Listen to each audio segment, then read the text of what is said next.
हाँ, तो हम इसी क्रम में देखेंगे जैसे उन्होंने, मैं संस्कृत वाला भी है फिर हिंदी वाला भी है, तो हिंदी वाला ही देखते हैं। पहले मंत्र है युंजते मनो उत युंजते धियो विप्या विप्यस्य बहतो विपश्चित विहोत्या दधे वयुना विदेक इन मही देवस्य सवितु पयुष्टुति। ये थोड़ा आगे पीछे हो जाता है क्योंकि ये 5 मंत्र अब भाषार्थ लिखे हैं वो। अब ईश्वर की उपासना का थोड़ा साइज बढ़ा देता हूँ, ठीक है। अब ईश्वर की उपासना का विषय जैसा वेदों में लिखा है उसमें से कुछ संक्षेप से यहाँ भी लिखा जाता है। युंजते मन, अब उस मंत्र का भाव लिखे। इसका अभिप्राय यह है, मैं पहले बता दूं कि वेद में अधिकांश जगह मन शब्द आया है समस्त अंतःकरण के, जिसमें बुद्धि अहंकार और मन तीनों। जैसे यजुर्वेद के मंत्र हमने पाठ्यक्रम में देखे थे, तन्मे मन शिव संकल्प मस्तु, तो मन पूरा जिसको ओवरऑल माइंड बोलते हैं, अंतःकरण सूक्ष्म शरीर, उसके लिए जिसके 3 अंग हैं, बुद्धि अहंकार और मन। अब ये मन शब्द है ना, पूरे अंतःकरण के भी है और उसका एक अंग भी है, इसलिए बहुत कंफ्यूजन होता है। अब यहाँ पर एक दूसरा शब्द आएगा धी के लिए या बुद्धि के लिए, तो ध्यान रखिएगा मन अंतःकरण के लिए है और बुद्धि उसका एक अंग है। तो कहते हैं इसका अभिप्राय यह है कि जीव को परमेश्वर की उपासना नित्य करनी उचित है, अर्थात उपासना समय में सब मनुष्य अपने मन को उसी में स्थिर करें। और जो लोग ईश्वर के उपासक विप्या अर्थात बड़े बड़े बुद्धिमान होत्या उपासना योग के ग्रहण करने वाले हैं, वे विप्यस्य सबको जानने वाला बेहतर सबसे बड़ा विपश्चित, ये एक इंटरेस्टिंग शब्द है। ये पश देखने के लिए पश्यति भी विशेष अर्थ में, तो ये जो योग विद्या में बहुत निष्णात हो जाते हैं तो उसके लिए है विपश्चिता। जो सब विद्याओं से युक्त जो परमेश्वर है, परमेश्वर तो है ही विपश्चिता, उसके बीच में मन युंजते अपने मन को ठीक ठीक युक्त करते हैं, तथा उत धिया अपनी बुद्धि व्यक्ति अर्थात ज्ञान को भी, यहाँ उन्होंने स्पष्ट धी के साथ बुद्धि लगा दी है। पर धी जैसा हमने निघंटू में देखा था, आपको याद होगा, चित्त का प्रमाण बताने के लिए निघंटू में तो जो पद आए थे उसमें धी भी था, तो चित्त धी केतु केतुआ ऐसे कई पद थे। तो यास्क ने निघंटू में उनको एक साथ संग्रहित किया है, इति पैज्या नाम। तो जब बुद्धि में पैज्या का आलोक होता है तब जो उस विशेष बुद्धि का नाम है धी और चित्त भी है, ये निघंटू का प्रमाण है। तो आगे चलते हैं, अपनी बुद्धि व्यक्ति अर्थात ज्ञान को भी, तो यहाँ तक का भी आशय है कि उसका जो योगी व्यक्ति है उसका मन ईश्वर में जुड़ा रहता है सब। और जहाँ होते आएगा ना, ये अग्निहोत्र शब्द वाला होते है, ये कर्म की दिशा में है। तो ऐसे लोगों के कर्म भी, देखिए जो ईश्वर से जुड़ा है उसके कर्म भी, वो ईश्वर का एम्बेसडर जैसा है ना, तो उसके कर्म भी ऊपर के उच्च कोटि के होते हैं। तो वैसे ही व्यक्ति की अपनी बुद्धि व्यक्ति अर्थात ज्ञान को भी सदा परमेश्वर ही में स्थिर करते हैं। जो परमेश्वर इस सब जगत को धारण और विधान करता है, विदधे धारण और विधान करता है, वयुना विधेयकहित जो सब जीवों के ज्ञानों तथा प्रजा का भी साक्षी है। ये शायद यहाँ प्रज्ञा होना चाहिए, टाइपिंग का है, पैजा भी आ सकता है, तो पैजिया ज्यादा ठीक है, साक्षी है ना। तो सब जीवों तो आ ही गया है, पैजा दोबारा क्यों आना। तो सब जीवों के मेरी ज्ञानों पुस्तक तथा में प्रज्ञा ही है, मेरे आपकी पास तो पुस्तक में, हाँ प्रज्ञा ही है। आप हाँ सही कह रहे हैं, ये मिसप्रिंट है। हाँ जी, यहाँ पैजिया ही उपयुक्त लगता है मुझे। सब जीवों के ज्ञानों तथा पैजिया का भी साक्षी है, वही एक परमात्मा सर्वत्र व्यापक है कि जिससे परे कोई उत्तम पदार्थ नहीं है। उस देव अर्थात सब जगत के प्रकाश और सवितु सबकी रचना करने वाले परमेश्वर की परिस्तुति, ये भी एक इंटरेस्टिंग शब्द है। ये असल में स्तुति से बना है, पर है ना उसके आगे जो उपसर्ग है पyi, तो ये स्तुति का ट हो जाता है त का, और स का है ना मूर्धन्य सा हो जाता है। ये अष्टाध्यायी के ग्रामर के व्याकरण के नियम है, ये मूर्धन्य हो जाते हैं, क्योंकि त का ट होने से वो मूर्धन्य हो गया, तो उसके साथ का स भी मूर्धन्य हो जाता है। तो यहाँ आगे अर्थ में भी स्तुति शब्द है ना, हम लोग सब प्रकार से स्तुति करें। कैसी वह स्तुति है कि मही सबसे बड़ी अर्थात जिसके समान किसी दूसरे को ही दूसरा कोई हो ही दूसरे, क्योंकि महिषी की हिंदी भी जो है थोड़ी अलग है। नहीं यहाँ भी की है, दूसरे की हो ही नहीं सकती। हाँ, दूसरे हाँ। की ही हो नहीं, दूसरे की हो ही नहीं सकती, की होना चाहिए, समान किसी दूसरे की हो ही नहीं सकती। तो ये वो जो पहला मंत्र था, यजुर्वेद के क्रम से देखें तो चौथा मंत्र है, पर महर्षि ने इसको सबसे आगे लिखा है। तो इसमें मूल भाव है कि उपासना किसकी होती है, जिसका मन उसमें, ये प्रकरण हमारे पाठ्यक्रम में भी आया है। ये इसको लेकर कुछ लोगों में कंफ्यूजन भी आ सकता है कि उपासना काल में जैसे हम मन से उनका विचार करें, तो यह असल में भाव यह है कि इस कोटि के लोग वैसे होते हैं जिनका मन हमेशा परमेश्वर से जुड़ा रहता है। तो ये मन की उनकी गति ऐसी होती है, और उनके मन की ऐसी गति है, तो उसने उनकी उपासना सहज सफलीभूत भी होती है, और उनकी उपासना में फिर प्रज्ञा का आलोक होता है, जिसको दियो योना प्रचोदयात में भी यही भावना है, गायत्री मंत्र में भी, कि जब हम कहते हैं दियो योना प्रचोदयात, ताकि हमारी बुद्धि अब धी बन जाए, यानी उसके प्रज्ञा का आलोक से प्रकाशित हो जाए, और वही हमें प्रेरणा देवे।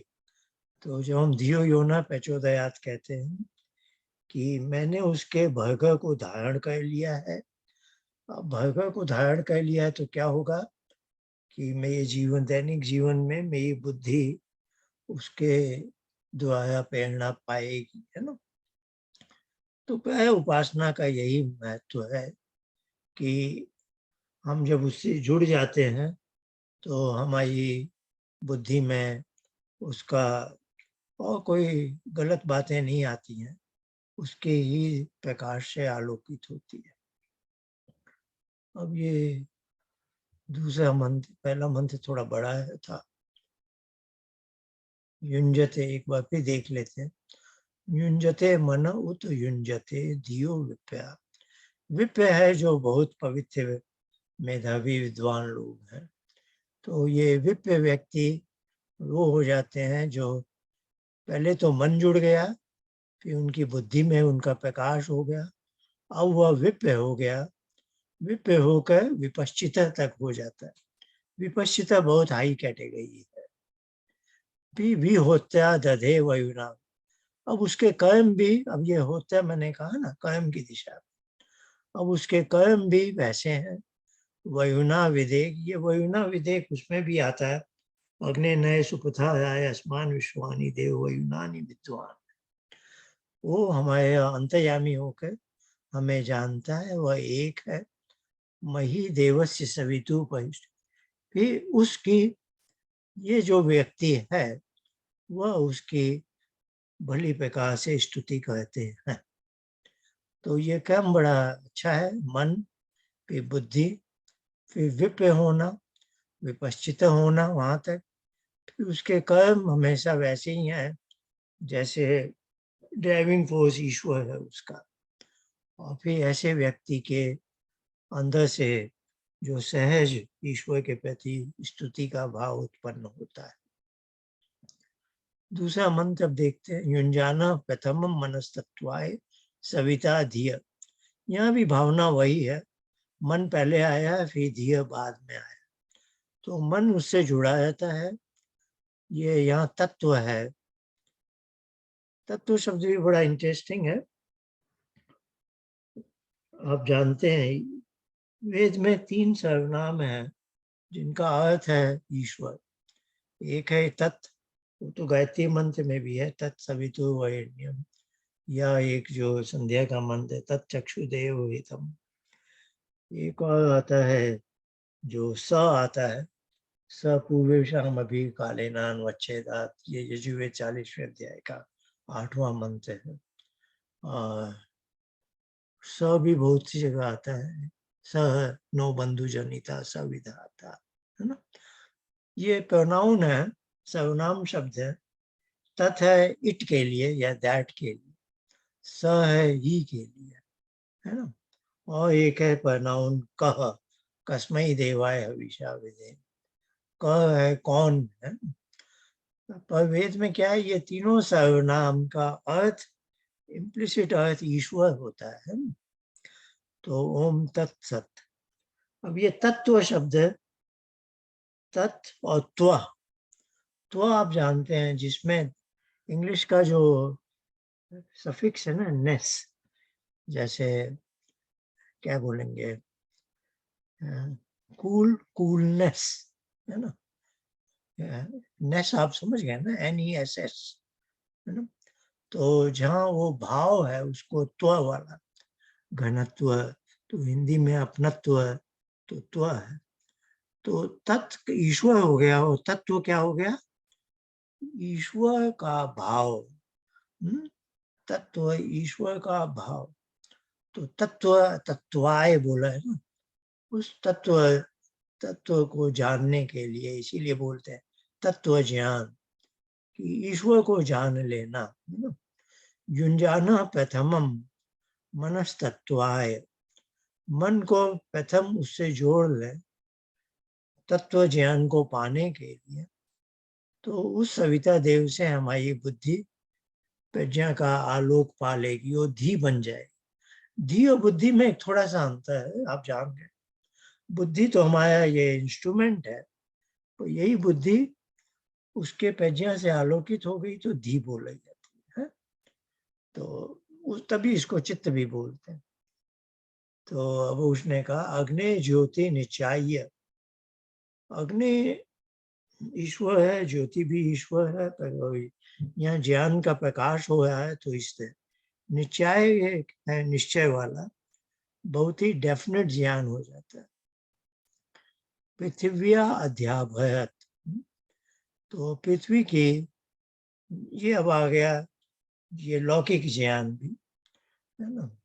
क्योंकि योग के माध्यम से हमें पारलौकिक वस्तुओं का ज्ञान हुआ, लेकिन उतना ही नहीं, पृथ्वी की जो अधि आभयत, जो पृथ्वी में भयत है, भंडार के लिए जो भया पूरा है, तो पृथ्वी की जो भी वस्तुएं हैं उन सब का भी ज्ञान से मिल जाता है।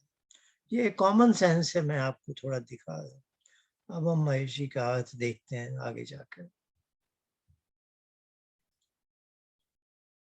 वो कहते हैं योग को करने वाले मनुष्य तत्व अर्थात ब्रह्म ज्ञान के ना, तत्व में आ गया ना ब्रह्म ज्ञान, तो तत्व शब्द आपको उसका वो समझ जाएगी। ऐसे तो तत्व शब्द हम किसी भी वस्तु के लिए बोलते हैं, पर ये इनहेरेंटली ईश्वर वाला है।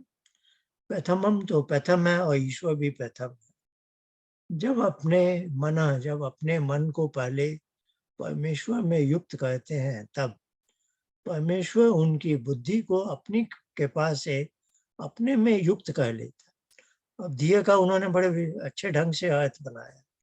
बुद्धि को ईश्वर ने अपनी कृपा से अपने में युक्त कर लिया है, यानी अब वो बुद्धि धी बन गई है।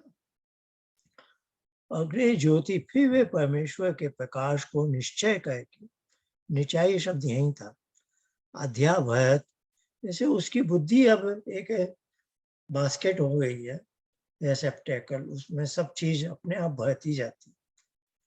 पृथ्वी के बीच में योगी का यही प्रसिद्ध लक्षण है। यहाँ पृथ्वी शब्द से उन्होंने उस योगी को पहचान किया, एक लक्षण दिखाया है ना।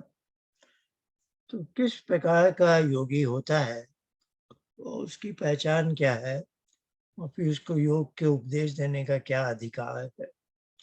तो योग का जो उपदेश पाना चाहते हैं उनके लिए भी हिंट है। अब तीसरा मंत्र है, युक्तेन मनसा वयम देवस्य सवितुः सवे। यहाँ तृतीया में आया है, ये दोनों तृतीया में है। मैं अपने मन द्वारा उससे जुड़कर, वयम, हम। अब ये है ना, ये भावना है जो योग के शिक्षा पाना चाहते हैं। हम सविता देव के उसके पास जाए, स्वर्गीयाय, स्वर्गीयाय। ये स्वर्ग शब्द भी बड़ा इंटरेस्टिंग है, स्व प्लस ग से। ग है गमन के लिए, गमन यानी जाना, और जाकर हम कुछ पाते हैं। तो ग धातु जो गमन वाली है, वो गमन के लिए भी और प्राप्ति के लिए भी कुछ पाते हैं। स्व है परम सुख वाला, जो भूर्भुव स्व वाला। तो स्वर्ग शब्द बोलचाल में तो स्वर्ग है, लेकिन क्या असली अर्थ है, ईश्वर के पास जो आनंद स्वरूप है, उसको जहाँ उसकी प्राप्ति होती है। स्व और ग है ना, तो स्व यानी ईश्वर का ही एक नाम है। तो जहाँ उसकी प्राप्ति हो वह स्वर्ग। स्वर्ग याय चतुर्थी या पंचमी है। तो शक्तियाँ, अपनी सामर्थ्य से हम वहां तक पहुंच सकते हैं। आइए इसका अर्थ देखते हैं। ये यहाँ पर तीसरे क्रम पर, सब मनुष्य इस प्रकार की इच्छा करें कि हम लोग, अब ये मैं और आप जैसे लोग, हम ये बोल रहे हैं मोक्ष सुख के लिए। अब स्वर्गीय के लिए हम महर्षि दयानंद ने अर्थ कर दिया मोक्ष सुख। ये नहीं आउट ऑफ द वर्ल्ड वाला सुख है जो ईश्वर का है ना, ये इंद्रिय सुख नहीं है। स्व जो उसका आनंद स्वरूप है। शक्तियां यथा योग्य सामर्थ्य के बल से परमेश्वर की सृष्टि में उपासना योग करके अपने आत्मा को शुद्ध करें, कि जिससे अपने शुद्ध मन से परमेश्वर के प्रकाश रूप आनंद को प्राप्त हो। ये मोटिवेशन के लिए है।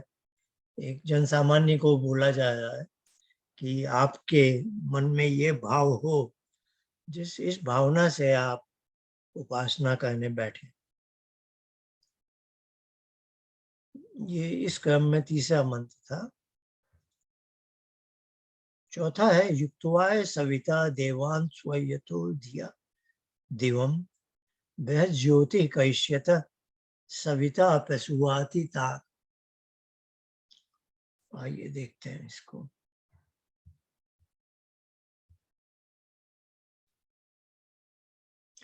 इसी प्रकार वह परमेश्वर देव भी उपासकों को, यहाँ भी स्व है, स्व यतो धिया दिवम, अत्यंत सुख को देके, सविता उसकी बुद्धि के साथ अपने आनंद स्वरूप प्रकाश को कहता है, तथा युक्तवाय वही अंतर्यामी परमात्मा अपनी कृपा से उनको युक्त करके उनके आत्माओं में वह ज्योति बड़े प्रकाश को प्रकट कहता है, बड़े प्रकाश को प्रकट कहता है।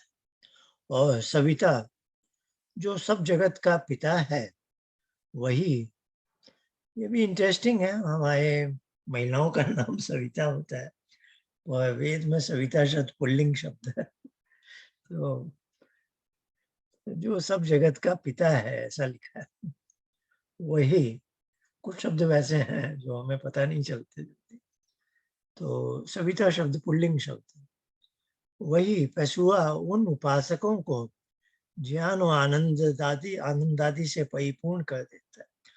मतलब मूल रूप में भावना है, उपासक को ज्ञान का प्रकाश मिलता है और एक अलग आनंद जो स्व है, दूसरे प्रकार का सुख, उसको सुख नहीं कह सकते क्योंकि सुख और दुख है ना, मन से हमारी चित्त की वृत्ति का है परिणाम। पर आनंद है उसमें चित्त की वृत्ति का निरुद्ध हो चुका है, निरुद्ध हो चुकी है। तो ये बस जैसे प्रभु की गोद हम कहते हैं ना, तो वहां आप चित्त नहीं है, चित्त से आप अलग हो चुके। तो ये थोड़ी टेक्निकलिटी ध्यान है ना आपके मन में, तो फिर प्रॉब्लम नहीं होगी। जो सब जगत का पिता है वही उन उपासकों को ज्ञान और आनंदित आदि से परिपूर्ण कर देता है। परंतु कैश्यत जो मनुष्य सत्य प्रेम भक्ति से परमेश्वर की उपासना करेंगे, उन्हीं उपासकों को परम कृपामय अंतर्यामी परमेश्वर मोक्ष सुख देके सदा के लिए आनंद युक्त कर दे।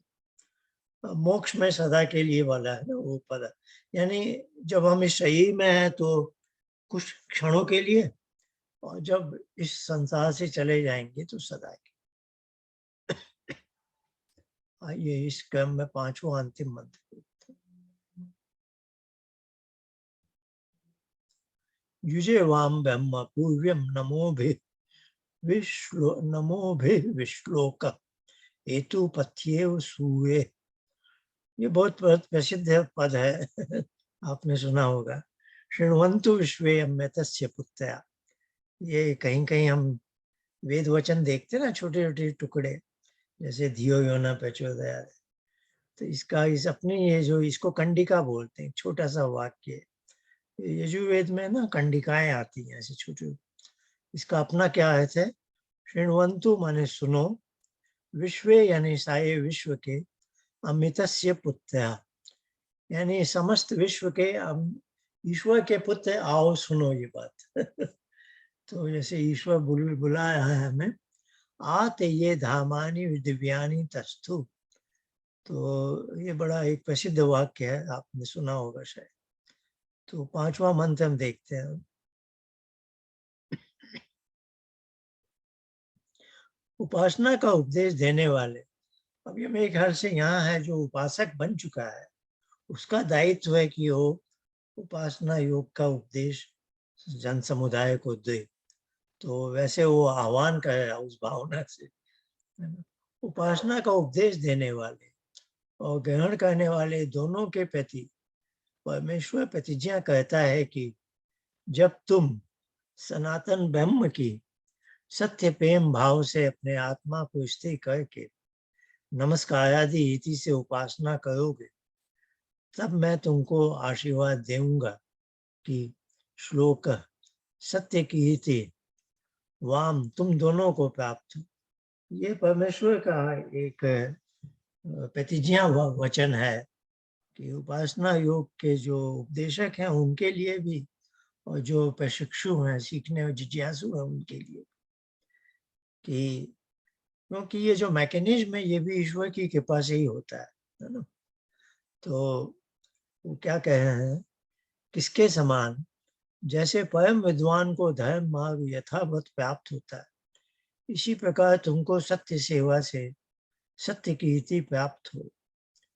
तो फिर भी मैं सबको उपदेश करता हूँ कि अमृतस्य पुत्रः, हे मोक्ष मार्ग के पालन करने वाले मनुष्यों, शृण्वन्तु विश्वे तुम सब लोग सुनो कि जो दिव्य लोकों अर्थात मोक्ष सुखों को पूर्व प्राप्त हो चुके हैं, आतस्थु ये परोक्ष लिट लगा है जो बहुत पास्ट के लिए, डिस्टेंट पास्ट, पूर्व प्राप्त हो चुके हैं, उसी उपासना योग से तुम लोग भी उन सुखों को प्राप्त हो, इसमें संदेह मत कर।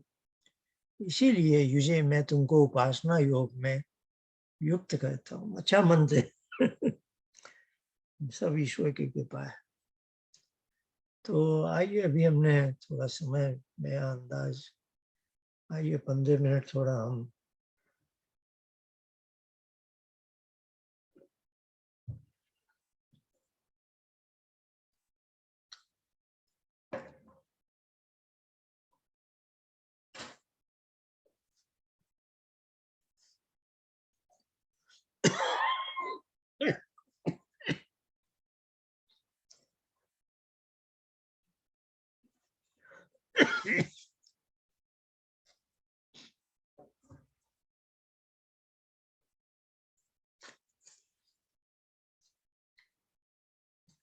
आइए 15 मिनट का मैं अलार्म लगाता हूँ, टाइमर।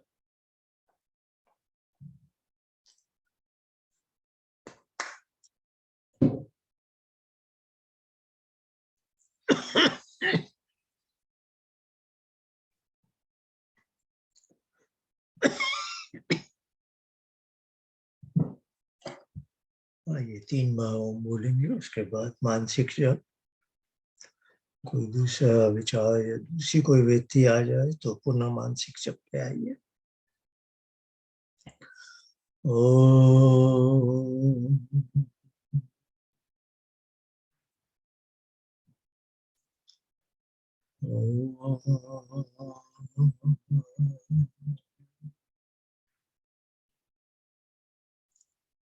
ओम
मेरे पास दो बातें आई हैं, वो मैं पहले ले लेता हूँ, फिर हम अपना पारिवारिक वार्तालाप।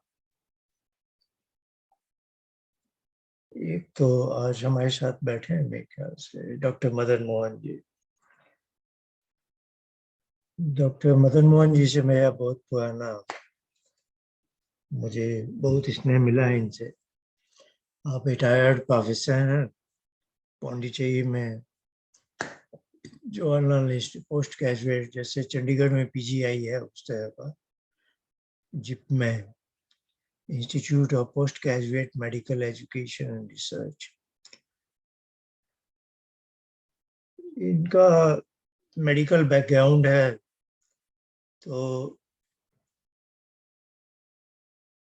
जिसको हम स्वास्थ्य लाभ के लिए हठ योग बोलते हैं, उससे ये बहुत जुड़े हुए थे।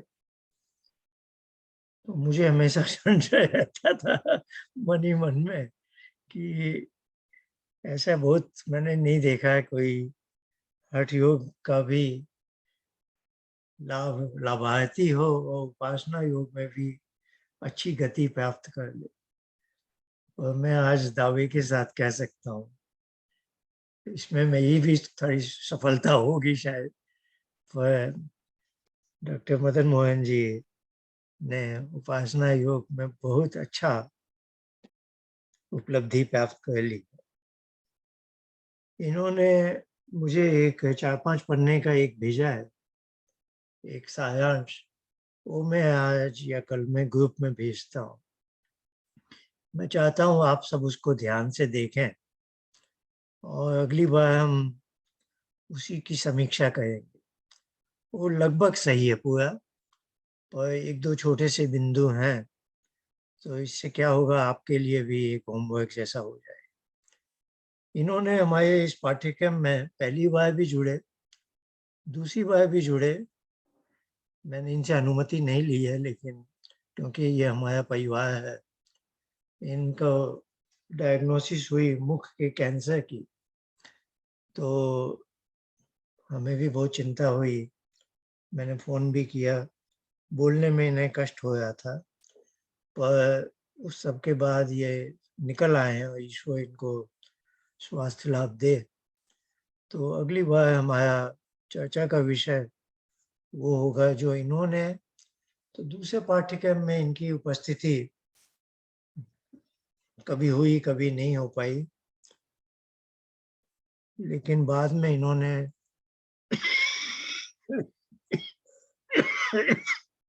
ये जो YouTube का वीडियो हो गया देख के पूरे पाठ्यक्रम का एक बहुत अच्छा सारांश बनाया। तो अगली बार हम उस पर चर्चा करेंगे, आप लोग भी उसका अध्ययन कीजिए। और बहुत सही लिखा है, और उसे पढ़कर मुझे लगा, मैं भी सोचता था इस पाठ्यक्रम से क्या मैंने पाया या क्या जो मैं चाहता था हुआ।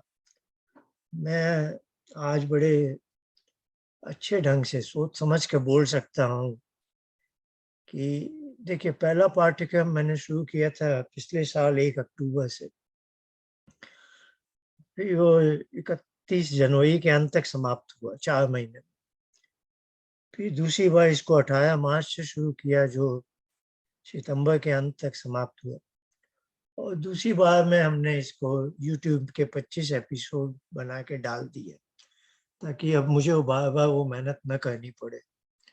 अब आगे मैं जनवरी-फरवरी में इसकी तीसरी प्रस्तुति करूँगा, लेकिन अब संक्षेप में करूँगा। 8, 10, ज़्यादा से ज़्यादा 12 सप्ताह में, उससे ज़्यादा नहीं खींचूँगा।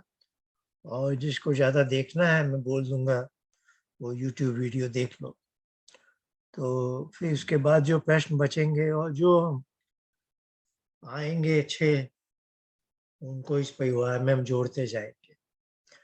तो 2 बार में मुझे जो मिला है, मैं समझता हूँ जितनी मैंने आशा की थी उससे बहुत अधिक ही मिला है। तो देखता हूँ आप में से बहुतों ने सैद्धांतिक पक्ष और क्रियात्मक पक्ष, क्योंकि हम संख्या पर ज्यादा नहीं जा रहे, हम क्वालिटी को देखते हैं। तो दोनों को अच्छे ढंग से जिन्होंने आत्मसात किया है, मैं कहूँगा मुझे बहुत संतोष है। तो ये भावना जब इनका मैंने वो 5 पेस्ट का पढ़ा, तो मुझ में वह बलवती हो गई। ऐसे भी मैं बहुत दिनों से सोच रहा था कि सब कुछ अच्छा ही हुआ है और इस क्रम को मैं बनाए रखूँगा।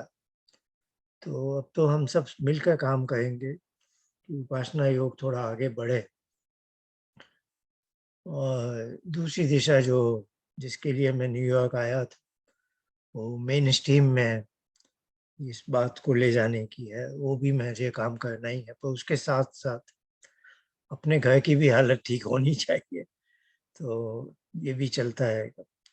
तो ये मैं आज कल मैं आपके साथ शेयर करूँगा, डॉक्टर मदन मोहन जी ने जो मुझे भेजा है, और आप सब उसको ध्यान से देखिए और अगली बार चर्चा। दूसरा आज ही शायद आया है, हमारे मित्र हैं कविंद्र सिंह जी, आज है नहीं, पर उनका एक प्रश्न है, उसको मैं ले लेता हूँ।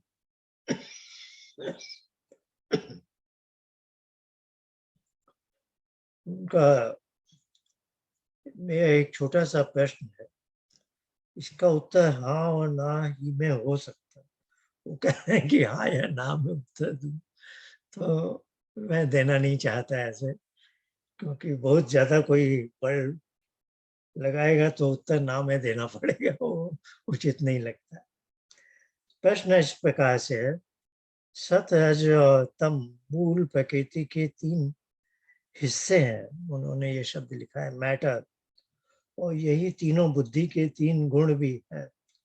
एडजेक्टिव्स या विशेषण कह सकते, यहाँ उनसे गलती हो गई है। ये गुण शब्द जो है ना सांख्य का, ये बड़ा विचित्र शब्द है। ये जो हमारे बोलचाल का गुण शब्द है ना, जो गुणवाचक या एडजेक्टिव विशेषण, वो वाला शब्द नहीं है ये।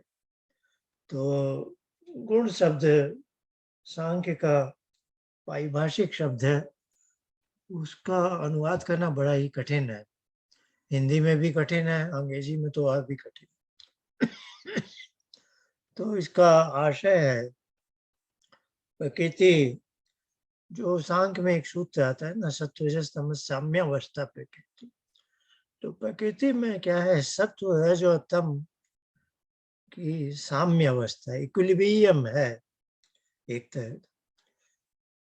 तो यही इसको मूल प्रकृति बोलते हैं या प्रधान बोलते हैं। अब इसमें जब ईश्वर हाथ अपना डाल देते, ईश्वर का कोई हाथ नहीं है कहने के लिए, यानी ईश्वर जब सृष्टि की रचना का आरंभ करता है, तो ये इक्विलिब्रियम हट जाता है। तो सबसे पहली चीज जो बनती है उसको महत नाम दिया।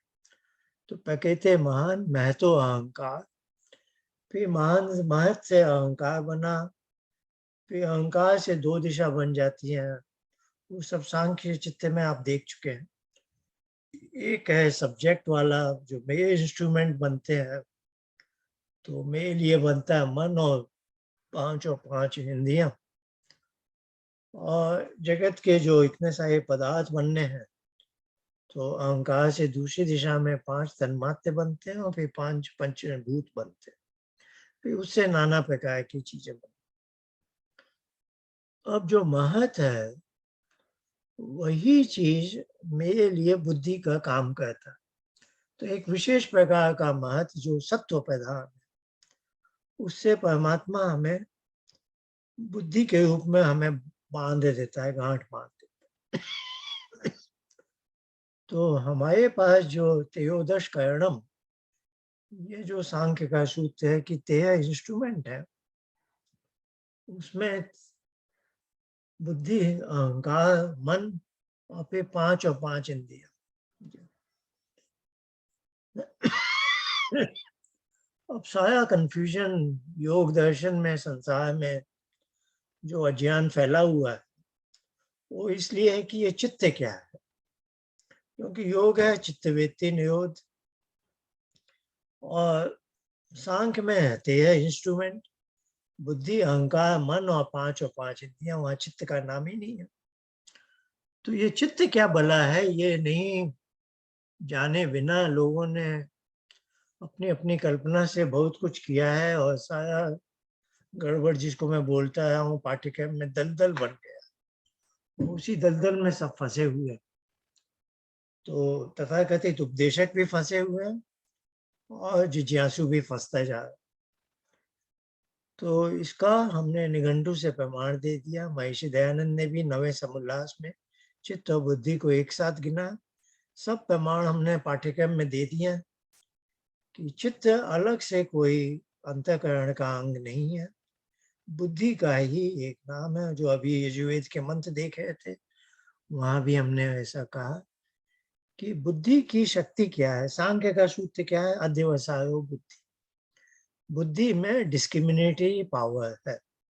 सत असत, पाप पुण्य, सही गलत, डूज डोंट, धर्म अधर्म, ये जो मनुष्य के पास इतनी दुविधाएं आती हैं कि क्या सही है क्या गलत, तो बुद्धि हमारा इंस्ट्रूमेंट है जो हमें ज्ञान देता है, बताता है क्या क्या सही है क्या गलत है। ये उसका अध्यवसाय है।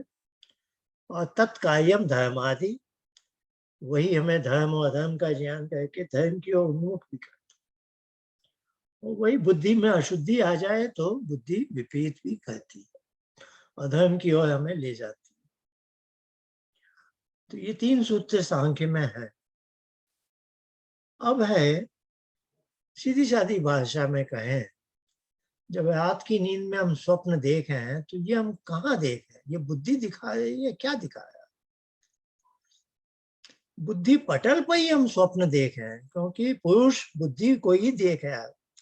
पुरुष बुद्धि प्रति संवेदी है ना, बुद्धि को ही देखता है। अहंकार में क्या हो रहा है वहां नहीं देख रहा, मन में क्या है, चक्षु इंद्रिय में क्या है, वो जब तक बुद्धि तक नहीं लाया गया जाएगा पुरुष को नहीं पता क्या।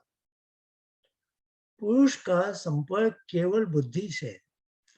अब स्वप्न आप देख रहे हैं, बुद्धि पटल पर देख रहे हैं, पर क्या आप कह सकते हैं कि मेरी बुद्धि मुझे स्वप्न दिखा रही? क्योंकि स्वप्न के समय आप अध्यवसाय नहीं कर सकते, आप डिस्क्रिमिनेटरी पावर का उपयोग नहीं कर, है ना। स्वप्न तो आप देख रहे हैं बस, जैसे कोई मशीन चला के सिनेमा दिखाया, आप चुपचाप देखते जा रहे हैं। अब स्वप्न में घोड़े के 2 पंख हैं, तो स्वप्न में आप थोड़ी अपने आप को बताएंगे ये घोड़ा, ये घोड़े के पंख नहीं हो सकते ऐसे ऐसे। स्वप्न में तो आपने अगले दिन सुबह का, मैंने स्वप्न में देखा घोड़ा पंख से हवा में उड़े। तो कोई आपसे पूछा ये घोड़े के पंख होते कहाँ? अरे भाई मैं तो सोया हुआ था, मैंने तो स्वप्न देखा है, मैं इतना बुद्धि का प्रयोग थोड़ी कर पाया। तो स्वप्न में जो अब आप देख रहे हैं वो इंस्ट्रूमेंट बुद्धि है, लेकिन बुद्धि अपने पावर, अपनी शक्ति का उपयोग नहीं कर पाया, वो बस दिखा रहा है, पीछे से कहीं से कुछ आया है और दिखा रहा है। तो उसको बुद्धि नहीं कह सकते, क्योंकि उसमें अभी डिस्क्रिमिनेटरी पावर नहीं है, इसलिए उसको चित्त कहा, है ना। चित्त कहा तो बोलचाल में हमने पाठ्यक्रम में कहा क्या कि बुद्धि एक इंजन है जो टॉप गियर पर वाहन चला रहा है, पर वही इंजन जब आइडलिंग में एकदम लो लेवल पर है, वो चित्त हो गया, है ना। समझाने के लिए हमने ये बताया। तो योग मार्ग में चित्त का एक बहुत दूसरा अलग है। अभी हमने उपासना का यत्न किया, अभ्यास किया, बैठ गए। अब उपासना में हम कहते हैं ओंकार का जप, मानसिक जप का, ये हमने एक एंकर पॉइंट खूंटा पकड़ लिया कि मैं इसी से बंधा रहूंगा। तो आप सबको अपने अपने हाल मालूम है, किसी के उसी को बुद्धि पटल ही कहेंगे हम। कोई विचार आ गया, कोई दूसरी चीज आ गई, कहीं से आवाज आ गई, तो कहाँ से आवाज आई है, कुछ तरह तरह की दूसरी वृत्ति आ गई। अब वो व्यक्ति, जैसे आप उपासना में बैठे हैं, ध्यान में बैठे, आपका उद्देश्य है ध्यान में जाना, तो पतंजलि ने हमें बता दिया कि चित्त की वृत्तियों का निरोध करना है, लेकिन आप सीधे निरुद्ध अवस्था में नहीं जा पाओ। तो बीच में एक पड़ाव आता है एकाग्र अवस्था का। एकाग्र अवस्था में अच्छी तरह से पहुंच गए तो आपको उन्होंने कहा आप ध्यान में लग गए, और जब निरुद्ध अवस्था आ गई तो आप समाधि में लग गए या प्रभु की गोद में पहुंच गए, है ना, या उपासना कह ली, उसकी गोद में आसन, आसन, उसकी गोद में पहुंच गए अब आप। तो एक चित्त की एकाग्र अवस्था है और उसके आगे है निरुद्ध अवस्था। तो अब एकाग्र अवस्था में हम जाना चाहते थे कि मन में केवल ओंकार जप, मानसिक जप चले, किंतु कुछ और आ गया। अब कुछ और आ गया, समझिए अब क्या क्या संभावनाएं हैं। कल मुझे कुछ करना है, कहीं जाना है, वो विचार आ गया। अब आप उस उधेड़ बुन में लग गए।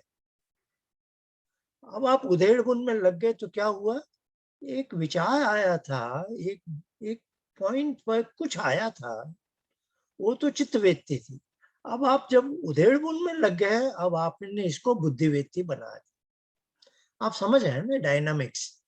ये जो उपासना की, ध्यान उपासना की डायनामिक्स है, इसको समझना बहुत आवश्यक है कि पतंजलि ने चित्त शब्द क्यों प्रयोग किया, बुद्धि नहीं किया। वो बुद्धिवृत्ति निरोध भी कह सकते थे, चित्तवृत्ति निरोध कहा है। वो इसमें एक इम्प्लिसिट असम्पशन है कि बुद्धि की सारी वृत्तियां को, जो गतिविधियां हैं, जो सिस्टमैटिक थिंकिंग है, वो तो बंद होनी ही है।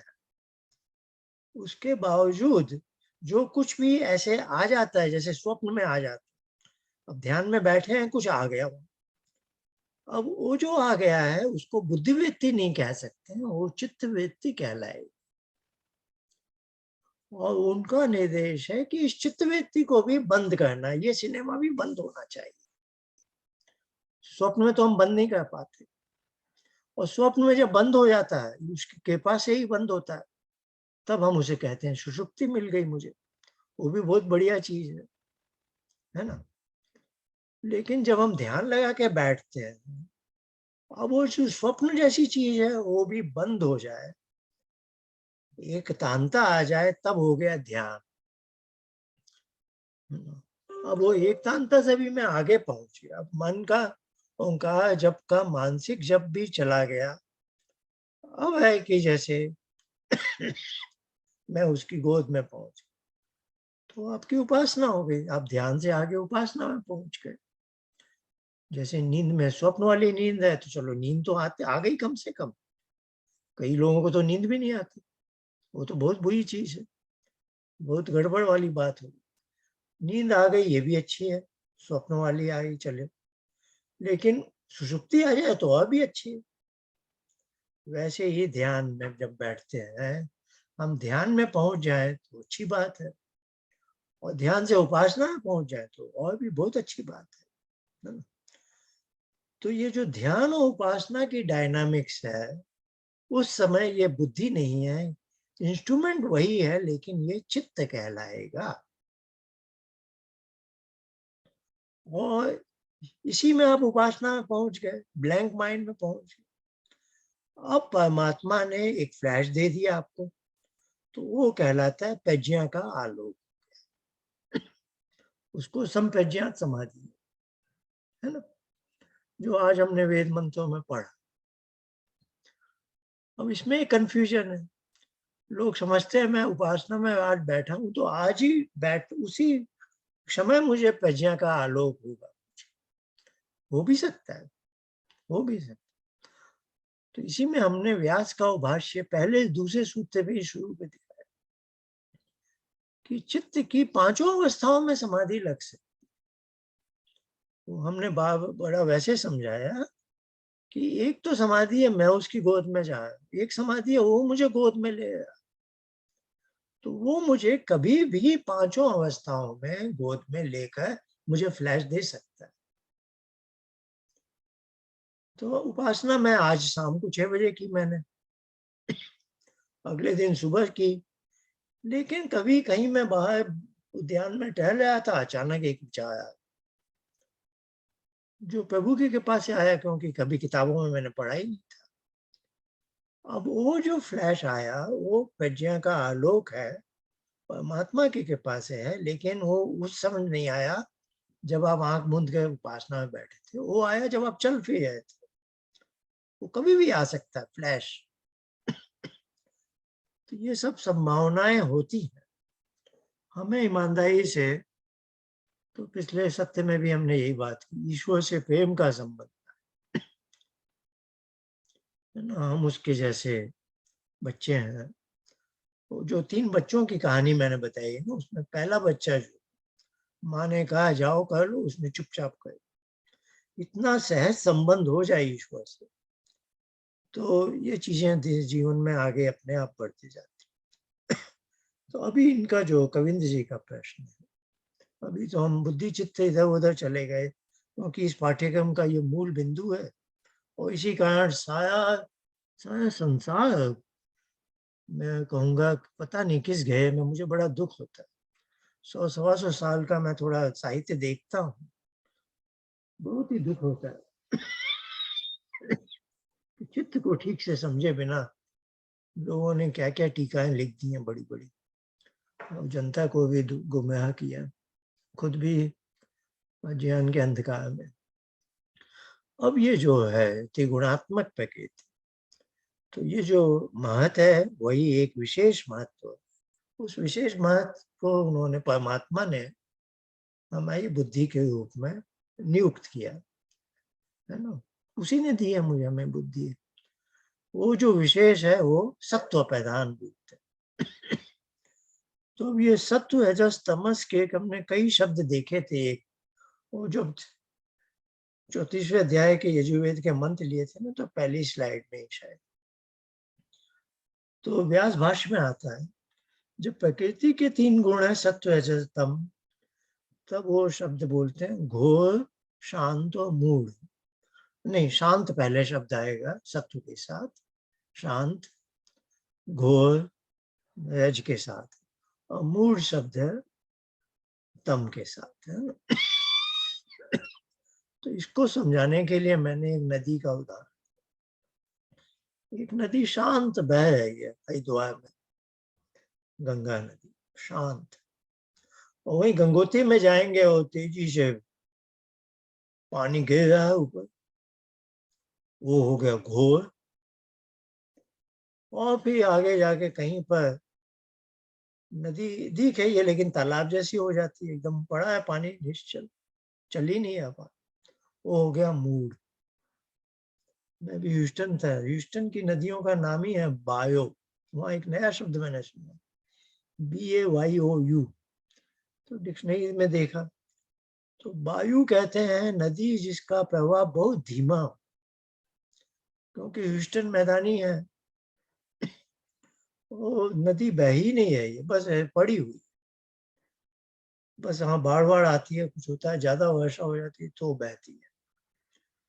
तो ये 3 घोर शांत और मूढ़, अब उससे, उसी प्रकृति के जो 3 गुण है सत्व, इसी से मैं ये बुद्धि बनी।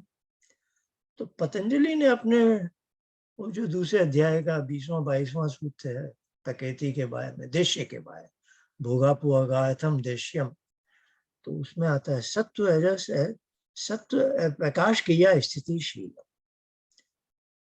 अब एज बुद्धि की ये 3 कंपोनेंट, अब मैं 3 गुण को, कभी मैं कंपोनेंट भी बोलना ठीक नहीं है, मैं पहले अंग्रेजी में बोलता हूँ मोड है, MOD, मोड्स। इसका सही उदाहरण हम देंगे तो इंद्रधनुष के जो 7 रंग है, तो 7 रंग आप अलग नहीं कर सकते, तो सातों से मिलकर सफेद है लाइट। जो फिजिक्स में लाइट पढ़ते हैं, तो व्हाइट लाइट में 7 रंग मिले हुए, जो प्रिज्म में अलग हो जाते हैं तो दिखाई देते हैं, या वर्षा के बाद बादल में इंद्रधनुष में दिखाई देते हैं। ऐसे सफेद प्रकाश में वो 7 रंग है। यह जो माताएं यहाँ बैठी हैं, अपनी लड़की को स्कूल भेजने के पहले चोटी बनाती, तो 3 हिस्से कर देते, 3 को फिर ऐसे ऐसे कह कि छोटी एक है लेकिन उसमें 3 क्या कहलाते हैं, 3 लटे हैं शायद, 3 लट से वो एक चोटी बनाती। तो ये 3 चीजों से गुथी हुई एक चीज है अजीब सी, है ना? तो ये गुण शब्द को समझाना बड़ा कठिन है। इसको एडजेक्टिव या विशेषण में नहीं लेंगे। ये बस 3 एक चीज है कुछ, है ना? और इनका आपस में फ्लक्चुएशन होता है। ये हमारे ऋषियों की अजीब सी कल्पना है। मेरा तो दिमाग खराब हो जाता है, कपिल ने ऐसा कैसे सोचा होगा कि साया जीवन का खेल असल में क्या होगा पता है? माया, मेरा आपका सब सारे मनुष्य, ये जो बुद्धि तत्व है इसके सत्व स्तंभ का इसकी उठापटक चल रही है बस। सारा जीवन हमारा यही है। रात में नींद आने लगी है क्योंकि तम भाजी पड़ गया। अब रात में नींद नहीं आ रही है, बिस्तर पर लेटे हुए हैं, तो सत्व रज के आगे हलचल बढ़ रही है, तम ऊपर नहीं आ पाया। तो इन्हीं का जो इंटरप्ले है, पता नहीं परमेश्वर का क्या डिजाइन है। बहुत ही विचित्र है। सोच सोच के ये सब माइक्रो से नैनो पता नहीं किस लेवल की चीजें हैं, और कैसे ये सब होता होगा हमें ये तो समझ में नहीं आता। पर जितना हम जानते हैं उसी में कौतूहल और आश्चर्य इतना अधिक है। ईश्वर के सामने नतमस्तक होने के अलावा और कोई रास्ता है नहीं। तो ये जो पतंजलि ने उसका नाम दे दिया प्रकाश क्रिया स्थिति। अब बुद्धि के रूप में या तो ज्ञान का प्रकाश दे रही है, तो सत्व प्रधान है। जैसे अभी आपको मेरी बात समझ में आ रही है, तो सत्व प्रधान सत्व ने अपना काम किया। अभी आपका ध्यान कहीं और चला गया 2 सेकंड के लिए, तो रजोगुण प्रधान हो गया, वो मचलने लगा कुछ दूसरी चीज को ध्यान, और थोड़े ऐसे हो गई अंगड़ाई ले लिया आपने, तो तमोगुण प्रधान हो गया, तो आपसे छूट गया। तो प्रकाश सतोगुण का हो गया, रजोगुण का क्रिया स्थिति है, न्यूट वो जो है ना क्या कुछ भी नहीं होना, इनर्शिया टाइप की चीज। स्टैटिक हो गई। हाँ, स्टैटिक कह लीजिए, डोरमेंसी कह लीजिए। अब कपिल ने क्या किया, क्योंकि कपिल की फिलॉसफी बहुत तगड़ी है। उन्हें बताना है कि सारे संसार के सभी प्रकार के दुखों से छुटकारा पाने का उन्होंने बहुत बड़ा प्रोजेक्ट ले लिया। अथ तीव्र दुख अत्यंत निवेद थी, तीनों प्रकार के दुखों से अत्यंत निवेद थी, और इसको एकदम सॉलिड फिलॉसफी के आधार पर समझा। तो उन्होंने बहुत ही बड़ा प्रोजेक्ट लिया और सफलता से किया, इसीलिए हम उनका बहुत मान रखते हैं। उन्होंने कहा अब ये जो बुद्धि की जो 3 गुणों का है, बुद्धि प्रति संवेदी तो हम पुरुष है, तो उसे वहां का ज्ञान मिल गया जो बुद्धि पर आया। अब जो है चिद अवसानो भोग वाला, कि बुद्धि व्यक्ति को मैं भोग के रूप में स्वीकार कर रहा हूं। तब उन्होंने कहा अब यदि आप अपने ऊपर उसको ओढ़ रहे हो, तब उन्होंने 3 शब्द बताए, प्रीति अप्रीति और मोह, like dislike and again dormancy. अब यहाँ सब्जेक्टिव हो जाता है, किसी को कुछ पसंद है, किसी को कुछ नापसंद है, और फिर इसी की एक और श्रृंखला बना दी उन्होंने, सुख दुख और मोह। तो सत्व रज तम, इसको व्यास ने प्रकृति के मूल रूप में कह दिया, शांत घोर मूड। पतंजलि ने बुद्धि की एक्टिविटी लेवल पर कह दिया प्रकाश क्रिया स्थिति। कपिल ने कहा इसका प्रभाव मेरे पुरुष पर, आत्म तत्व पर क्या हो रहा, प्रीति अप्रीति मोह। प्रीति कहते हैं जो मुझे पसंद है, प्रेम है जिससे, अप्रीति है जो डिसलाइक है, नापसंद, और बोल चाल के लिए हो गया सुख दुख और मोह। और कपिल ने एक ऐसा खेल खेला, खेल तो अच्छा शब्द नहीं है बोलने को, उन्होंने ये कहा कि तुम्हारे जो भी इमोशंस हैं वो सुख दुख और मोह के ही इन तीन अंगों का अलग अलग मिश्रण है। अब कोई कहे मैं इतना दुखी हो जाता हूँ, कोई कहे मैं इतना सुखी हो गया, नाचने लगा, गाने लगा, कोई कहे ये। तो वो कह रहे हैं कि ये तीन जो सत्व स्तंभ है, इन्हीं की तीन अलग अलग अवस्था। अब इसको मैंने शायद पाठ्यक्रम में बोला या नहीं है, ये भी एक अच्छा है। रंग का जो विश्लेषण कहते हैं, ये भी ऑप्टिक्स की बात है, फिजिक्स की वेवलेंथ की बात है। वो कहते हैं तीन ही मूल रंग है ना, क्या बोलते हैं, हरा, नीला, ऐसे लाल। ये तीन मूल रंग है, इससे इनफाइनाइट कलर बन जाता है। ये भी अजीब सी चीज है। तीन रंगों से कितने सारे, कोई संख्या नहीं है।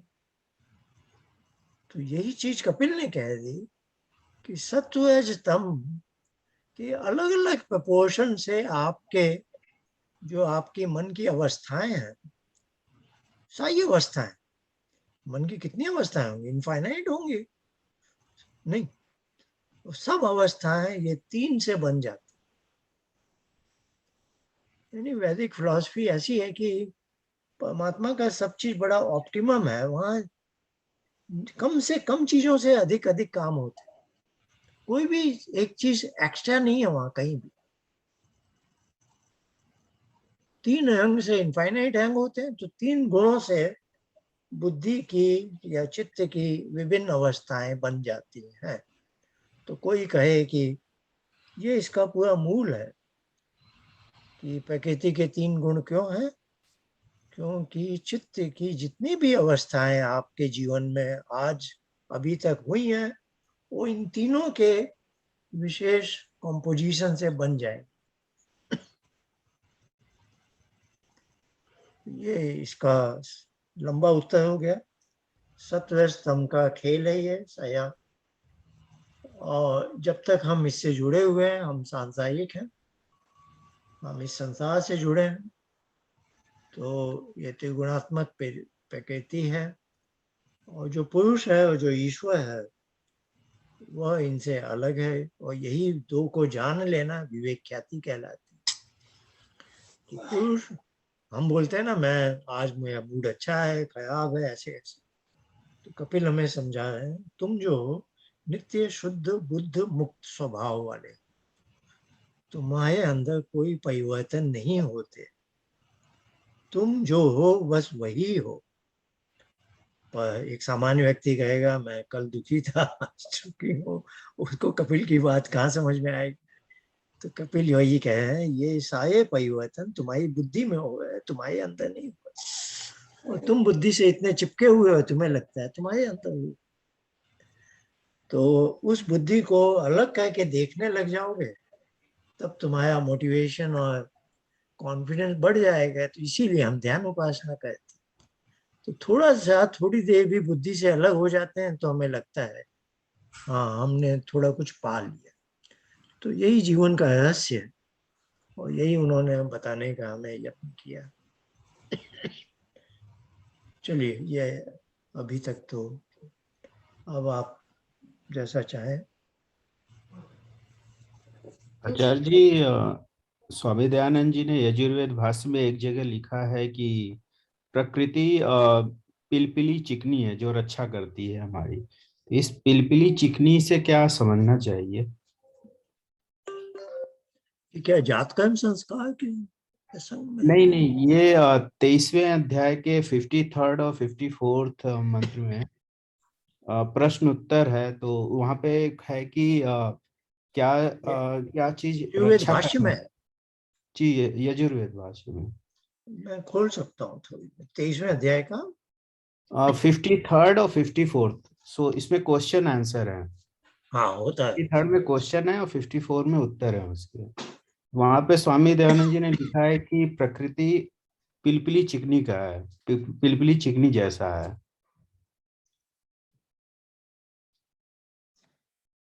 मैं खोल रहा हूँ।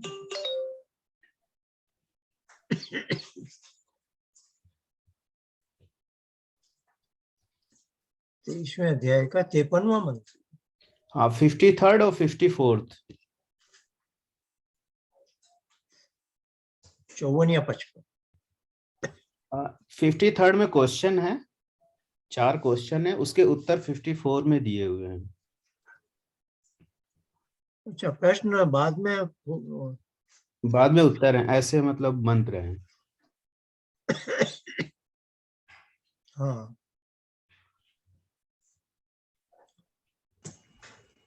तो 54वां में देख रहा हूँ, द्वयाशीत पूर्व चित्ती अश्व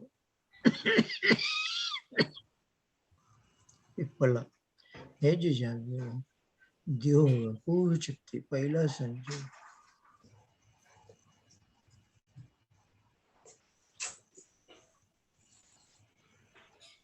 ऊपर 4 प्रश्न किए हुए हैं जिसके उत्तर हाँ, 54 में है। मैं आपके साथ शेयर करता हूँ तो आप सब भी देख सकेंगे।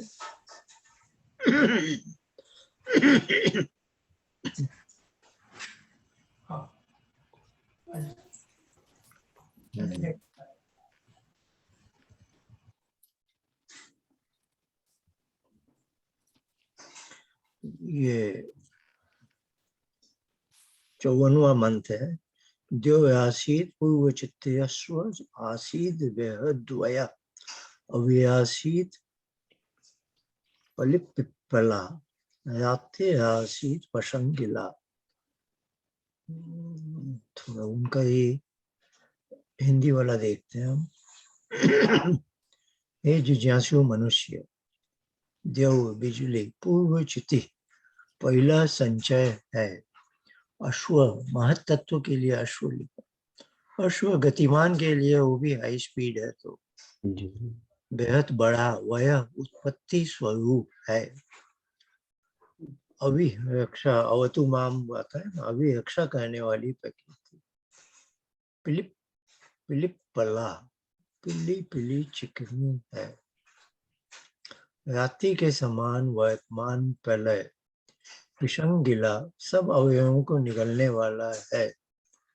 यह तुझ मेरे ख्याल से ये प्रकृति का वर्णन है। जी। बहुत अच्छा है। अब 55 में पुनः प्रश्न। थर्ड में पशंगिला का इम को पशंगिला का इसका दूसरा ये कॉन्टेक्स्ट अलग है इसका। ये विदुषी स्त्री कौन बार बार रूप का आवरण करने है। प्रकृति को स्त्रीलिंगी है, उसके दूसरे नाम भी अदिति आदि स्वधा। कौन बार बार यवादि अन्नों के अवयवों को निगलने वाली। कौन बार बार न्यायी न्यायी चाल को प्राप्त होता हो। कौन जल के मार्ग को विशेष पसंद कर चलता है। जैसे हमारे लोक में स्त्री पुरुष के संयोग से संतान होती है, वैसे सृष्टि में भी ईश्वर और प्रकृति के संयोग से सृष्टि बनती है। तो प्रकृति स्त्रीलिंगी है, तो उसका वर्णन 54वें मंत्र में उत्पत्ति स्वरूप, जैसे उसमें से कोई भी, ये एक ऐसी कल्पना है, इसका कल्पना तो क्या कहेंगे, कोई भी उदाहरण देना बड़ा मुश्किल है। तो क्लोजेस्ट चीज जैसे मैं कहूँ, जैसे बच्चों को खिलौने के लिए हम देते हैं ना प्लास्टर ऑफ पेरिस जैसा, नहीं, प्लास्टर ऑफ पेरिस जैसी एक चीज ऐसी है, उसमें एफर्टलेसली कुछ एफर्ट नहीं लगाना और जो आप चाहते हैं वो बन जाए। आप कल्पना कीजिए। तो ईश्वर और प्रकृति का संबंध वैसा है कि ईश्वर बोलते हैं ना, इतन सत्यंचा अभिधा तपस्ो अध्यजाय। तो उसका इद्ध और तपस से उसके हाथ नहीं है, उंगलियां नहीं है, बस प्रकृति अपने आप वो रूप ले लेती है जैसा वो चाहता है। तो प्रकृति का वो गुण बता रहे हैं कि उसमें वह उत्पत्ति स्वरूप उत्पत्ति वो उसके अंदर इम्प्लिसिट है। और दूसरा बड़ा अच्छा बताया कि सभी चीजों को निगलने वाली विषंगिला भी है, वो उत्पत्ति भी दे कह के कुछ बना देती है और बाकी सब चीजों को निगल भी जाती है। क्योंकि सृष्टि की उत्पत्ति और प्रलय दोनों होनी है, तो उत्पत्ति का भाव ये फिलिप पल्ला में है। एफर्टलेसली ईश्वर उसको जो भी अभी हम जैसे बातें कहे थे बहुत सूक्ष्म बुद्धि और चित्त आदि की, अब वो सब कैसे काम करते हैं यानी कल्पना करना बड़ा कठिन है। आचार्य जी, इसमें जैसे सांख्य दर्शन में पता चलता है कि प्रकृति से सर्वप्रथम महतत्व बनता है, परंतु यहाँ पे स्वामी दयानंद जी ने भावार्थ में लिखा है अति सूक्ष्म विद्युत प्रकृति से सबसे पहले बनती है, महतत्व दूसरा स्थान है उसका। ये मनुष्यों जो अति सूक्ष्म विद्युत है सो प्रथम परिणाम, महतत्व रूप द्वितीय परिणाम, और प्रकृति सबका मूल कारण परिणाम से रहित है, और प्रलय सब स्थूल जगत का विनाश रूप है, यह जानना चाहिए।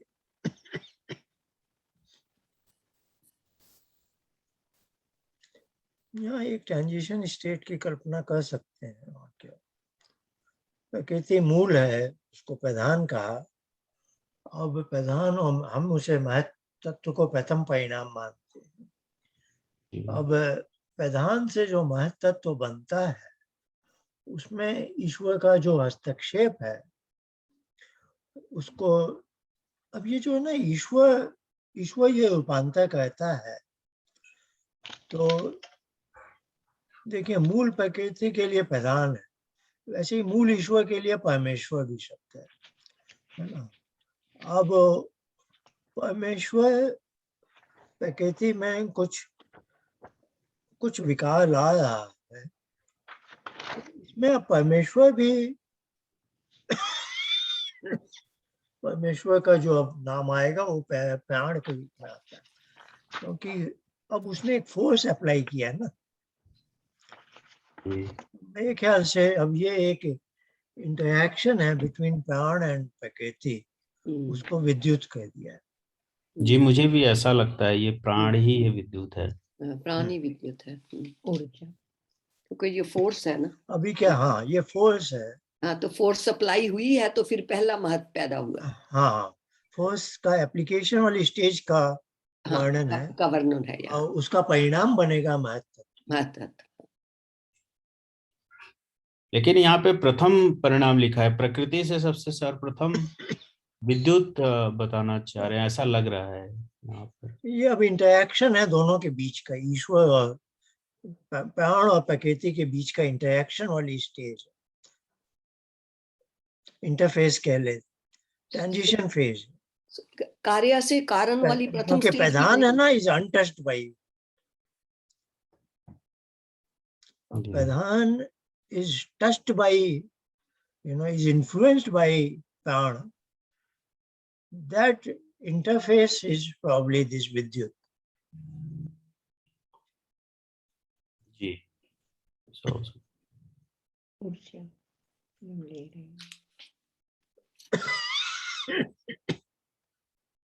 बचपन का भी भावार्थ देखते हैं,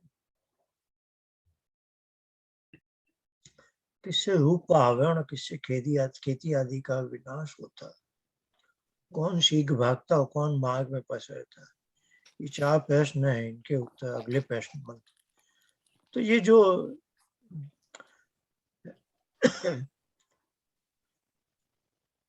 आवरण, खेती आदि का विनाश, भागना और उसका विस्तार, कौन भागते हैं और कौन ये प्रकृति का वर्णन, ये अध्याय बड़ा इंटरेस्टिंग है, देखेंगे कभी।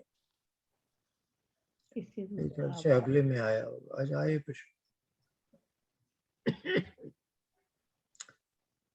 बहुत अच्छा लिखा है, अजर आ गया, जन्म रहित प्रकृति, विश्व के रूप को प्रलय में निगलने वाली, रूप या किए हुए खेती आदि के अवयवों का नाश करती, ये ट्रांसफॉर्मेशन का वर्ड। खरा के तुल वेग युक्त कृषि आदि में फर्क, ये उसकी डायनामिक जो है, आस करना, अच्छे पर कूद के चलने आता है, दूसरे पदार्थ को मेघ का वर्णन, ये अलग अलग से उसकी डायनामिक्स का वर्ड। जी जी। ये मनुष्य जो भावार्थ में लिखा है उन्होंने, जो प्रकृति सब कार्य प्रलय करने आई, काय अपने कार्य को करने में लय करने, जो जिससे ही खेती आदि का विनाश करती, जो वायु स्वराह के समान चलता हुआ सबको सुखाता है, और जो मेघ सांप के समान पृथ्वी पर जाता है, उन सबको जानो।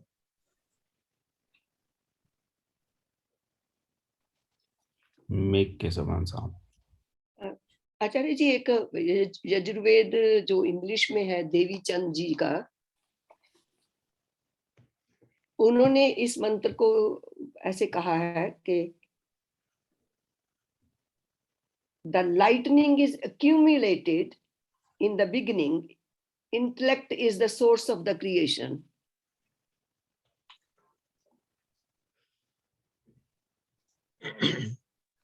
किसका ये अनुवाद? ये इसी वाले का है मेरे ख्याल। नहीं, किसने किया? ये उनका है, देवी चंद जी का, ट्रांसलेटेड यजुर्वेद। क्या नाम बताया आपने? देवी चंद जी। हाँ, देवी चंद जी। हाँ, देवी चंद है। फिर से पढ़िएगा, क्या लिखा है? उन्होंने लिखा है कि O questioner, know that lightning is accumulated in the beginning, intellect is the source of creation. Matter is the majestic thing, dissolution absorbs all bodies. I think ये यही है, unless मैं कोई गलत पढ़ रही हूँ तो। ये 54 वाला होगा, 54। ये 54 है। 54 का होगा। हाँ, 54 का है। और फिर 55 है कि what appears and disappears again and again, who eats the cornfields again and again, what moves the, वो तो वैसा ही सिंपल ही है, moves। ये 56 में क्या लिखे हैं? इसमें ये 56 में उन्होंने लिखा है, प्रकृति के 4 गुण बताए। हाँ जी, चार रहता है कि डायनामिक्स बताए। that in eternal matter resolves the world in itself at the time of dissolution. हाँ, ये तो Porcupine पहला हो गया। yeah, वो तो मुझे इसके हिसाब से नहीं लग रहा। ये स्वामी जी का भाष्य है मेरे ख्याल, है ना? थोड़ा सोचना पड़ेगा। हाँ जी, आप 54वें मंत्र में 4 तरह के ट्रांसफॉर्मेशन का वर्ड है। पहला तो डिसोल्यूशन है। ये थोड़े उपमाएं दी गई हैं, ये खरगोश की है। हाँ, यहाँ भी दी हुई है उन्होंने, यहाँ पोर्क्यूपाइन कहा हुआ है, लोग बोलते हैं ना। फिर उपमाएं ऐसी हैं कि वायु से जुड़ी हुई, वायु के मूवमेंट से, मूवमेंट की उपमा है, जैसे खरगोश भी अच्छे प्रकार कूद के अर्थ प्राप्त होता है।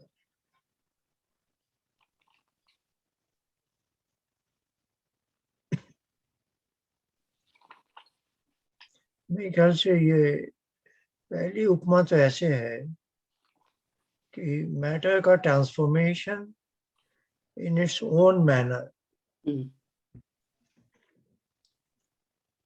दूसरा है जैसे दूध का दही बन जाना। पहले वाला है कि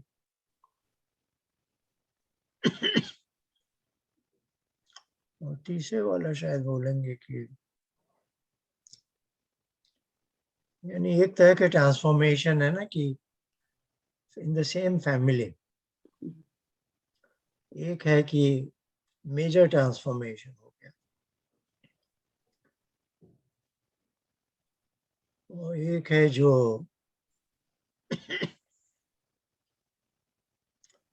मेघ है, जैसे टॉर्नाडो जैसे। सोचना पड़ेगा।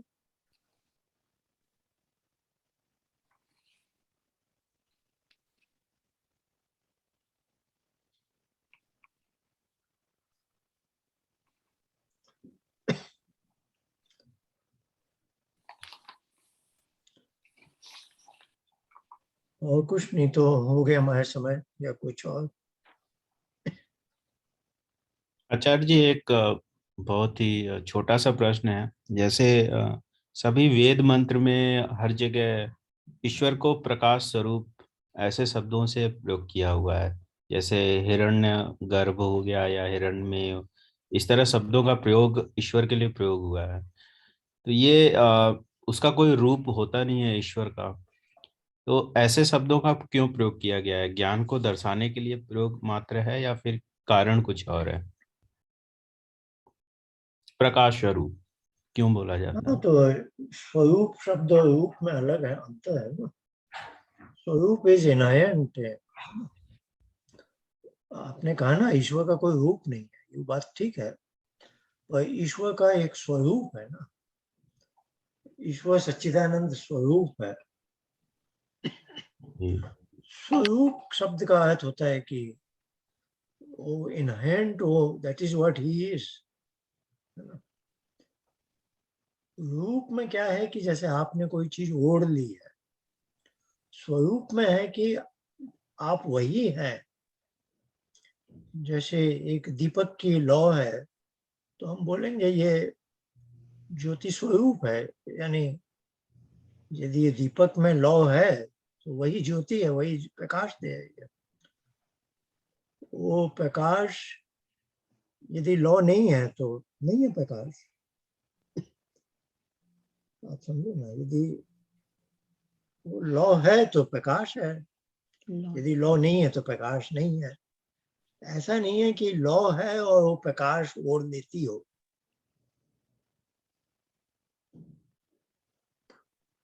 वो जो दीपक की लौ है वो प्रकाश स्वरूप है ना।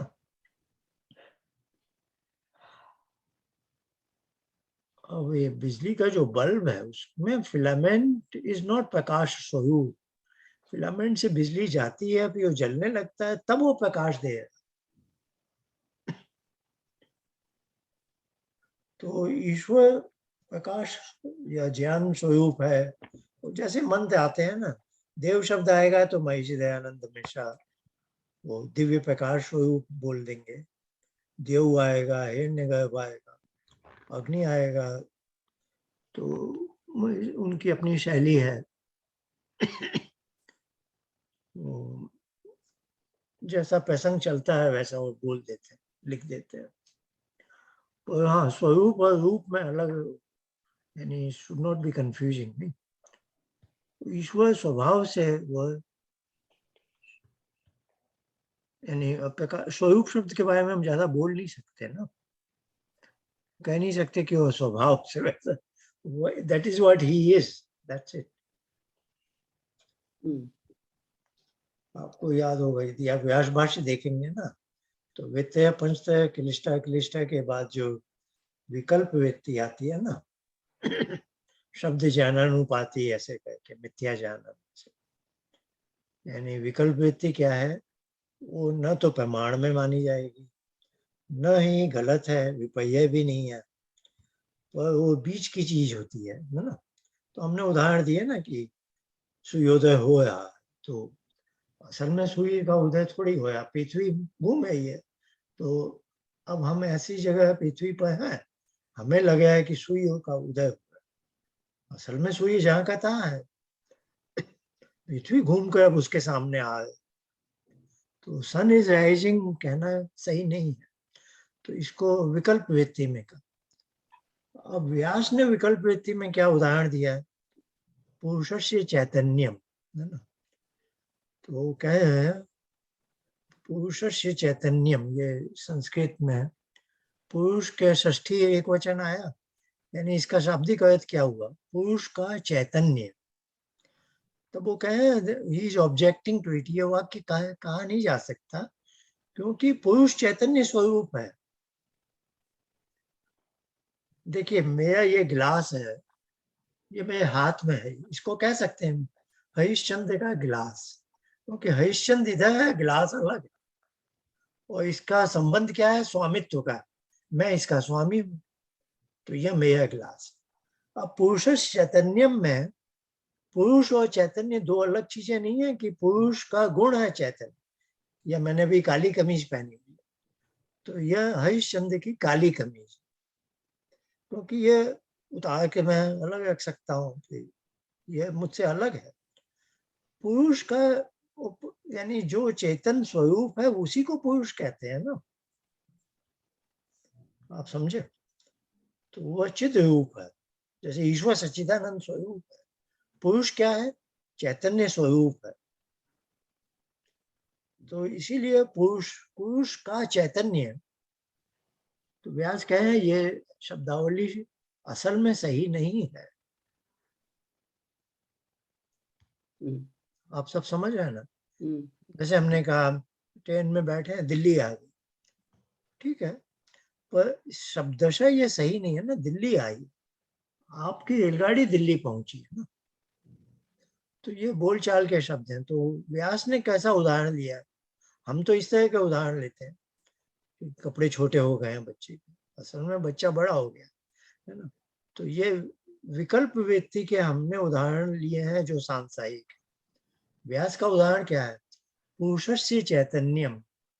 तो कह रहे हैं कि पुरुष का चैतन्य गुण है, ऐसी बात नहीं है। पुरुष जो चैतन्य है वही पुरुष है, यानी ये पुरुष का एडजेक्टिव नहीं है। जैसे वो दीपक की लौ ही प्रकाश स्वरूप, वो यानी वही प्रकाश दे। तो आप ये कहें दीपक की लौ का प्रकाश, भाई दीपक की लौ ही तो प्रकाश है। दीपक की लौ का प्रकाश यानी डजंट मेक सेंस।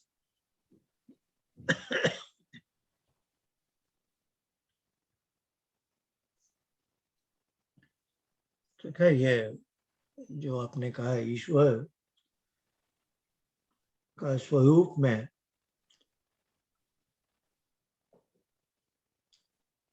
और किसी के मन में कोई बात?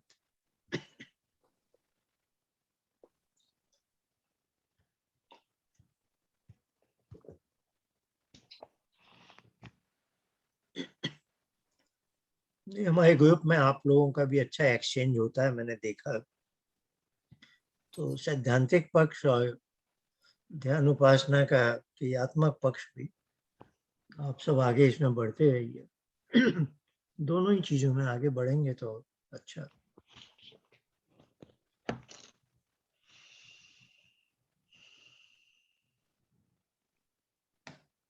नमस्ते आचार्य जी। जी नमस्ते। थैंक यू सो मच आचार्य जी, नमस्ते। मैं पिछली बार एक चर्चा चल रही थी प्लेस को लेकर, किसको लेकर? स्थान को लेकर, ध्यान उपासना के ऊपर उसका प्रभाव। मैं एक शब्द छूट गया मुझसे, ध्यान उपासना का प्रभाव किस पर? स्थान आचार्य जी, स्थान स्थान प्लेस। स्थान की वजह से ध्यान उपासना के ऊपर पड़ने वाला प्रभाव। स्थान आचार्य जी, स्थान प्लेस। प्लेस प्लेस अच्छा जगह। जी स्थान, हाँ हाँ प्लेस एंड हाँ, सिचुएशन। वो जो अनिल जी ने, हाँ जी, अनिल जी हाँ, बेंगलोर ग्रुप से में भी। हाँ जी, उससे पहले ग्रुप में भी एक आया था, तो मैं एक अपना छोटा सा एक्सपीरियंस शेयर कर सकता हूँ। हाँ हाँ बिल्कुल, ये हमारा समूह इसी ये- तरह का है। आप सब अपने मन की हाँ बात जी, इस सत्य में नहीं तो व्हाट्सएप पे भी कर सकते हैं, जैसी आपकी इच्छा, दोनों सब हाँ जी। विकल्प है। हाँ बताइए फिर। पिछले कोई 2 वीक पहले मैं अकेला था, तो हरिद्वार की तरफ चला गया था। हाँ तो वहां पर जाकर मैं एक आश्रम में ठहरा हुआ था। तो 2-3 दिन जब हो गए, तो तीसरे चौथे दिन शाम को गंगा के किनारे जब था, तो वहां पर भजन आदि जब चल रहे थे, तो वहां मन थोड़ा बढ़िया बढ़िया सा हो गया। पता नहीं उसके लिए क्या वर्ड यूज करूं मैं। खैर एनीवेज वो तो हो गया। उसके अगले दिन बाद जब यज्ञ हुआ सुबह में, तो यज्ञ में बैठा हुआ था मैं। वर्षा बहुत तेज हो रही थी, तो वो लोग बिना यज्ञ प्रार्थना के ही जाने लगे, क्योंकि बूंदें पड़ रही थी। मैंने कहा यज्ञ प्रार्थना कर लेते हैं, उसके बिना तो यज्ञ का क्या ही आनंद आएगा। तो खैर उन्होंने बात मान के वो यज्ञ प्रार्थना कर ली। अब यज्ञ प्रार्थना होते होते वो मतलब आनंद सा उतना बढ़िया हो गया कि मेरी वहां से उठने की इच्छा नहीं हुई। और मैं, क्योंकि वर्षा हो रही थी, ज्यादा कपड़े नहीं थे, तो ओढ़ने के लिए चद्दर भी लेकर आया था। हाँ तो यज्ञ स्थान पे जहाँ बैठा हुआ था, बस वहां बैठा ही रह गया। और मैंने वहीं अपना 1 घंटे का टाइमर लगा दिया और टाइमर लगाने मैंने टाइमर शायद 8:20 पे शुरू किया होगा, तो टाइमर लगा दिया 1 घंटे का, वो बज के साइलेंट हो गया। उसके बाद में मुझे लगा कि शायद 1 घंटा और निकल गया होगा, मे भी हो सकता है 1 घंटा और निकल गया होगा। जब मैं उठा तो 12:30 से अधिक बज चुके थे। तो मैंने तो 4.25 घंटे अब आपसे हमें दीक्षा लेनी पड़ेगी अब तो। नहीं वैसा तो कुछ नहीं है। तो लगभग 4.25 घंटे निकल चुके थे। ये तो अब बहुत ही, ये तो आपको और बहुत ही नेक्स्ट अच्छा लेवल। और जो नीचे का जो सरफेस था वो योगा मैट को छोड़ दे तो मतलब बिल्कुल पक्का फर्श था एकदम। अच्छा। और मैं एकदम, मेरे लिए भी आश्चर्य की बात थी कि मैं पतला दुबला इतना कि हड्डियां चुभने लग जाती हैं, आखिर 4.25 घंटे निकल मैं कैसे आपको गए। यदि नहीं जानता तो मैं तो बोलता मुझे आप पर विश्वास नहीं है, आप कहीं से एविडेंस लाइए या कोई विटनेस जी, जी। लाइए। तो चलिए, ये तो बहुत ही अद्भुत है। हम सबके लिए बहुत गर्व की बात है कि हमारे जी। बीच में इतने महान योगी भी उपस्थित हैं। नहीं ऐसा ना कहिए आचार्य जी, फिर तो मैं कुछ बोल नहीं पाऊंगा। नहीं, आप, ये बहुत अच्छा है ये। तो अब हाँ, अगर मैं बताइए उस आप। ड्यूरेशन को अगर मैं थोड़ा सा डिस्क्राइब करना चाहूँ तो उसके लिए बताने का बहुत कुछ नहीं है मेरे पास में। मैं इतना ही बता सकता हूँ कि मेरा जो फ्लक्चुएशन था या फिर ट्रांजिशन था वो प्रत्याहार और धारणा के बीच में बहुत तेजी से चल रहा था। और उस केस में जो धारणा की स्थिति थी वो बढ़िया बढ़िया बन जा रही थी, और प्रत्याहार में मैं जैसे ही जा रहा था तुरंत वापस धारणा में आ रहा था। मैं इतना तो कह सकता हूँ। उसके बाद में वो धारणा से ध्यान में जा रहा था नहीं जा रहा था उस विषय में मैं कुछ नहीं कह सकता, लेकिन इतना समय निकल गया तो इसका मतलब धारणा शायद ठीक ठाक से पुष्ट हो रही थी। पर प्रत्याहार से धारणा में आना वो बहुत ही फास्ट हो रहा था, इतना मुझे अच्छे तरीके से स्मरण जैसा है। नहीं, मेरे ख्याल से तो आप कोई बहुत ऊंची अवस्थाओं में थे। प्रत्याहार धारणा तो बहुत नीचे की चीज है आपकी। पर हाँ, ये जी, बताइए, वो जी, आपने 1 घंटे का टाइमर लगाया 8:20 पर, जी। तो 9:20 पर वो आवाज हुई या नहीं, आपको सुनाई दी या नहीं, या बंद जी, किया? मुझे सुनाई दी, उसका तो अच्छे से अभ्यास बना हुआ है, वो सुनाई दिया, बज के बंद हो गया। फिर आपने उसे बंद किया, ये अपने नहीं, आप मैंने को बंद नहीं किया, बस वो बजता रहा, बज के बंद हो गया। एक जगह क्या थक कर खुद बंद हो गया, कैसे होता है? मेरे वो 5 मिनट बाद साइलेंट हो जाता है, धीरे धीरे बजता है, टाक अच्छा टाक मैंने टाक ऐसे। अच्छा, अपने आप ही बंद हो जाता है। हाँ जी, हाँ जी। तो आप जिस आसन में बैठे हैं, जी, वो एक चटाई पर या जहाँ भी आप बैठे हैं, जी। तो अंत तक आप लगभग क्या 3 या 4 घंटे वैसे बैठे हैं? 4.25 घंटे। 4.25 घंटे। हाँ जी, तो 8:20 से लगभग 12:30 1 बजे तक। जी। जिस आसन में बैठे थे, सिद्धासन या सुखासन?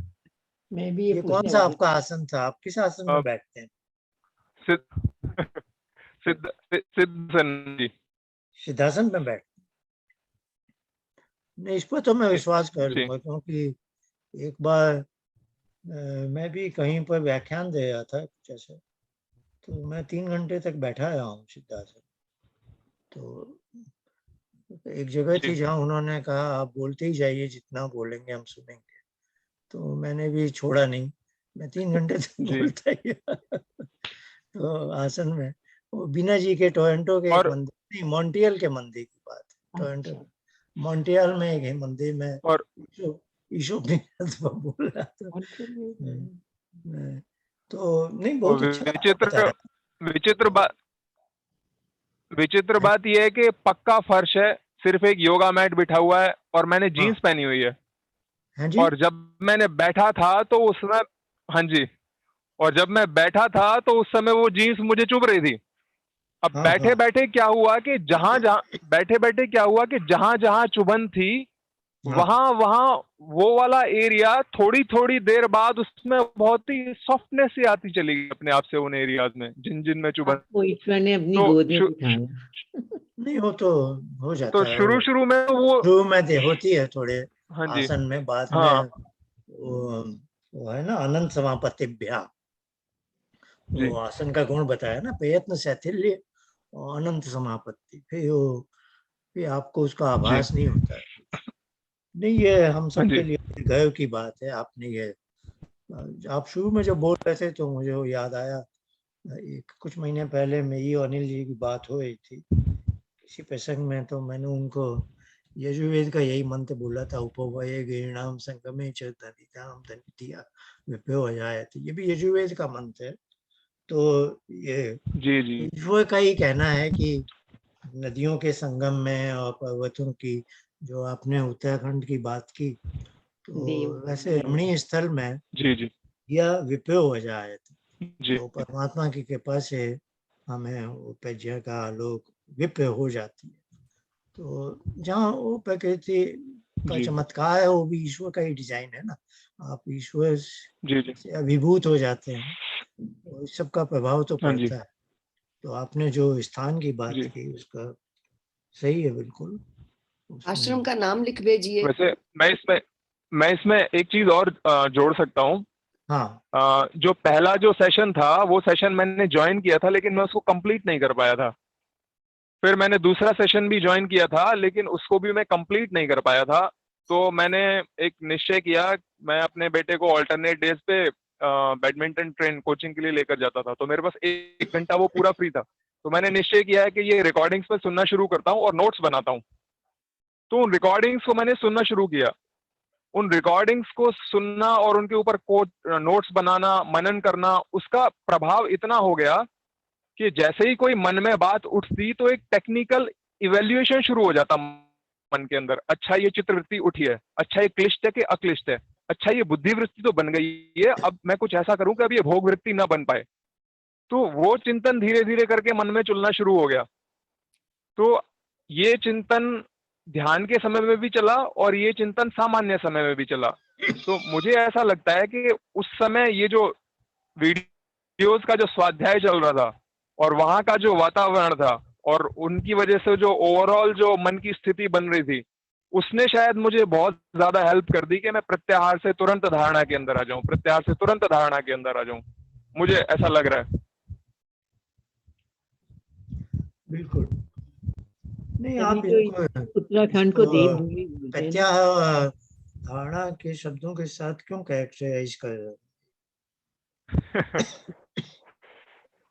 अभी मुझे इतना ही आता है आचार्य जी। तो नहीं, एक ब्लैंकनेस तो होगी मेरे ख्याल से, टाइमलेसनेस भी होगी। और जी जी टाइमलेसनेस हाँ तो जी सुषुप्ति में होती है ना।